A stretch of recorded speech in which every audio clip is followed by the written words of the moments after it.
Polka. Chaque photo a son histoire. Le mercredi matin, avec vous, Dimitri Beck de Polka Magazine, on décrypte l'actualité au prisme de la photo et vous revenez aujourd'hui sur cette rencontre qui a eu lieu samedi dernier au Vatican, un peu de temps avant le début des funérailles du pape François, entre les présidents américains et ukrainiens. Sur lui, comme par miracle sur les écrans de télévision. Et pourtant, elle est bien réelle et est apparue devant les yeux du monde entier. Que l'on soit croyant ou non, la scène est belle. Baignée de lumière, le lieu impose par son aura.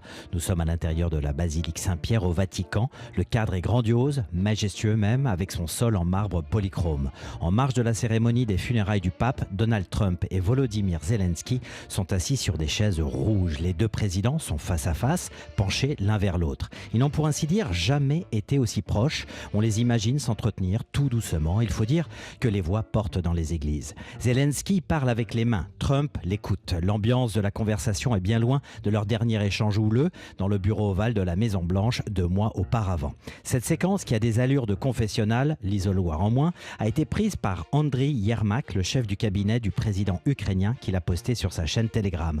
Aussitôt, l'image a fait le tour du monde. En ce jour de funérailles, l'instant est solennel. Ce que le souverain pontife n'est pas parvenu à faire de son vivant, il a peut-être contribué indirectement à ouvrir une voie diplomatique pour la paix en Ukraine à l'heure de sa mort. Et puis, il y a eu l'histoire d'une troisième chaise. Et oui, que l'on voit sur une autre photo. On aperçoit en arrière-plan un prêtre qui déplace une troisième chaise. Le religieux, que l'on voit de dos, vient de la retirer pour la mettre à l'écart. Est-elle destinée au président Emmanuel Macron ou au premier ministre britannique Keir Starmer, tous deux présents quelques secondes auparavant et parmi les artisans de cette entrevue très politique en terre catholique? La question a suscité de nombreux commentaires sur les réseaux sociaux. Du côté de l'Élysée, on dément que le président français ait été écarté de la rencontre ou qu'il ait cherché à s'inviter et tenter de jouer le troisième homme.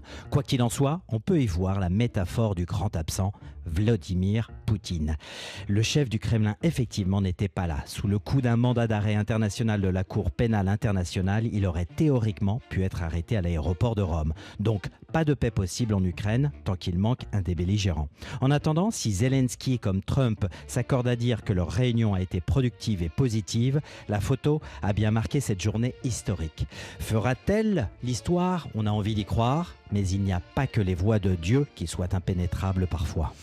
Dimitri Beck de Polka Magazine avec une chronique à réécouter sur le site de Polka.